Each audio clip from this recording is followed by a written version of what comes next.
అందరికీ నమస్కారం. శ్రీరామచంద్రుని ముందు చూపు అనే అంశాన్ని గురించి వివరించుకుందాం. వివరిస్తున్నవారు బాలసుబ్రహ్మణ్యం, కలవలపల్లి. కూజంతం రామ రామేతి మధురం మధురాక్షరం ఆరుహ్య కవితాశాఖాం వందే వాల్మీకి కోకిలం.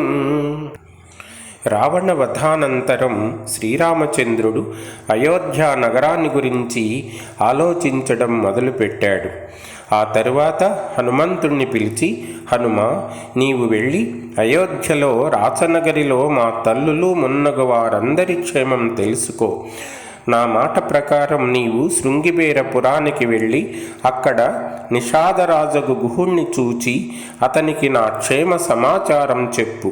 నేను శత్రువులను జయించి క్షేమంగా తిరిగి వస్తున్నానని గుహుడు ఎంతో సంతోషిస్తాడు. నాకు అతనికి ఏమాత్రం భేదం లేదు. నా ప్రాణం లాంటి స్నేహితుడతను.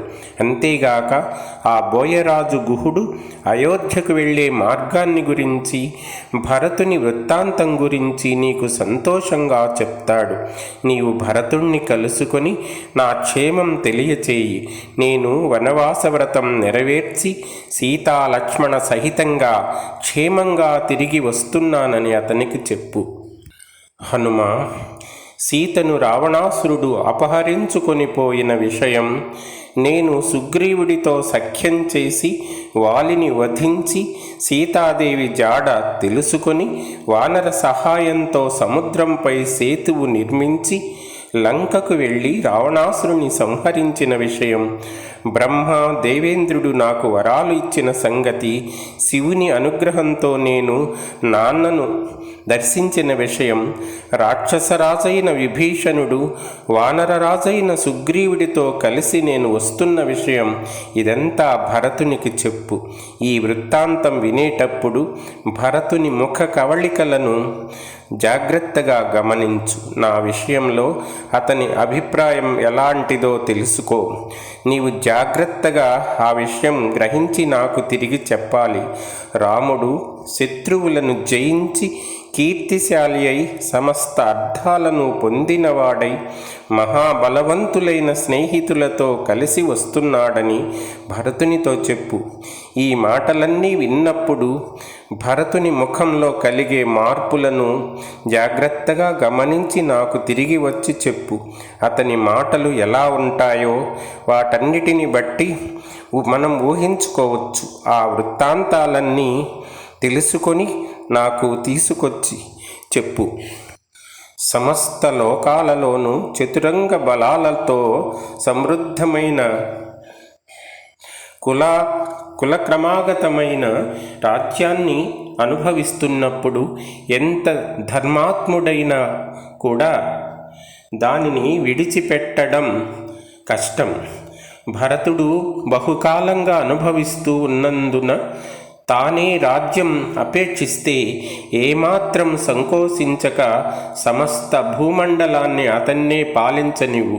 హనుమ, నీవు భరతుడి అభిప్రాయం నిశ్చయంగా తెలుసుకొని అతను గనుక రాజ్యం అపేక్షిస్తున్నట్లయితే మేము అంత దూరం వృధాగా రావడం కన్నా ముందే నీవు మా వద్దకు రావాలి సుమా అని రాముడు హనుమంతునితో చెప్పాడు. అప్పుడు హనుమంతుడు రాముని ఆజ్ఞను గ్రహించి మనుష్య రూపం ధరించి అయోధ్య నగరం వైపు ఆకాశ మార్గాన పరుగులు తీయడం మొదలుపెట్టాడు. అలా ప్రయాణం సాగించి శృంగిబేరపురానికి చేరుకున్నాడు. అక్కడ గుహుణ్ణి చూచి సంతుష్టుడై, నీ స్నేహితుడు సత్యపరాక్రమముడు అయిన రాముడు సీతాలక్ష్మణ సహితుడై వస్తున్నాడు. తన క్షేమం చెప్పమని నన్ను పంపించాడు.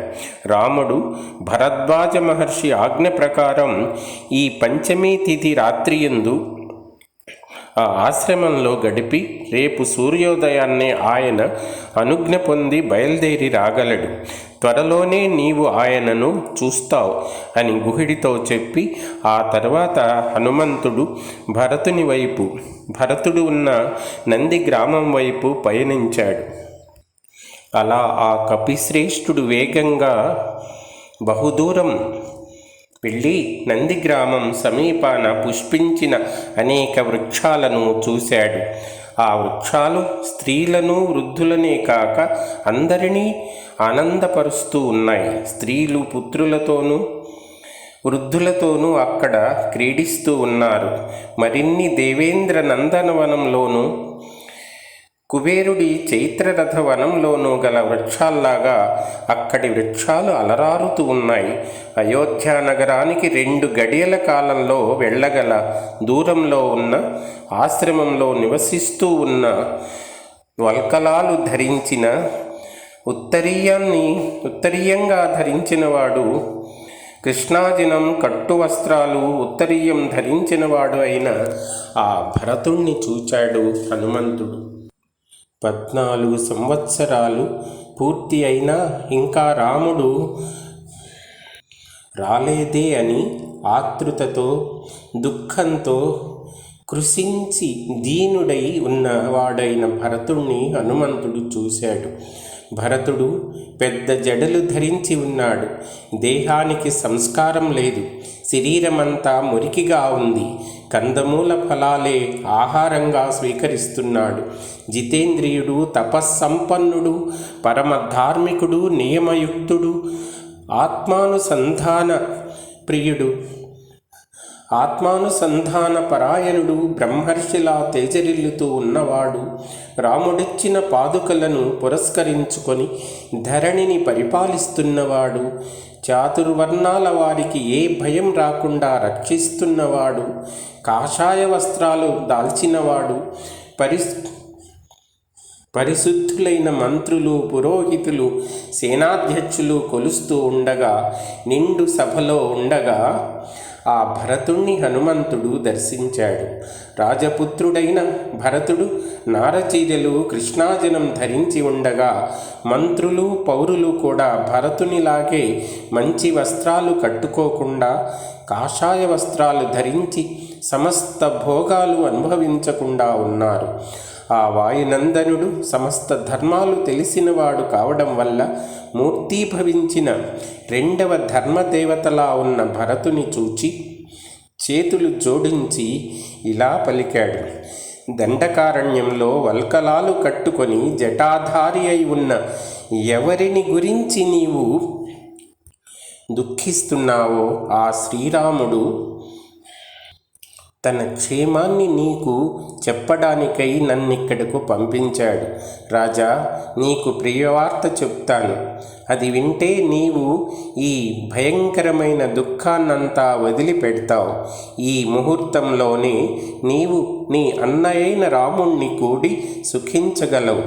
రాముడు రావణుణ్ణి సంహరించి మళ్ళీ సీతాదేవిని పొంది సమస్తార్థాలు లభించినవాడై మహాబలవంతులైన మిత్రులతో కలిసి వస్తున్నాడు. దేవేంద్ర సహిత అయిన శచీదేవిలాగా రామసహిత అయిన సీతాదేవి, మహాతేజుడు అయిన లక్ష్మణుడు కలిసి వస్తూ ఉన్నారు. ఇలా హనుమంతుడు చెప్పగా రామ ఆగమన వృత్తాంతం విని భరతుడు మూర్ఛపోయాడు. కొద్దిసేపటికి తెప్పరిల్లి హనుమంతుడు చెప్పిన ప్రియవార్త విని సంభ్రమంతో హనుమంతుడిని కౌగలించుకున్నాడు. తన ఆనందాన్ని వ్యక్తం చేశాడు. అప్పుడు అతని నేత్రాల నుండి ధారాపాతంగా వెలువడిన ఆనంద బాష్పాలతో హనుమంతుని శరీరమంతా తడిసిపోయింది. ఓ సౌమ్యుడా, నీవు నా మీద దయ కలిగి ఇక్కడికి ప్రియవార్తను చెప్పడానికి వచ్చిన నీవు దేవతవో లేక మనుష్యుడవో నాకు తెలియలేదు. నీవెవరైతేనేం ఇలాంటి పరమ ప్రీతికరమైన వార్త చెప్పినాడవు అని హనుమంతునికి అనేక కానుకలు ఇచ్చాడు భరతుడు. భరతుడు హనుమంతునితో, రాజపుత్రుడగు భరతుడు హనుమంతుడి వల్ల ఆశ్చర్యకరమైన రామ ఆగమన వృత్తాంతం విని రాముణ్ణి చూస్తాను గదా అని ఉవ్విళ్ళూరుతూ హర్షాతిశయంతో మళ్ళీ ఈ విధంగా హనుమంతునితో అన్నాడు. అనేక సంవత్సరాలుగా ఘోర అరణ్యవాసం చేస్తూ ఉన్న నా నాథుడు రాముడు వస్తున్నాడన్న సంతోషకరమైన వార్త ఇన్నాళ్లకు ఇప్పటికీ వినగలిగాను కదా. ఇందువల్లనే మానవుడు బతికి ఉంటే 100 ఏళ్లకైనా తప్పక ఆనందం పొందగలడు అనే జనవాక్కు యథార్థమని నాకు తోస్తూ ఉంది.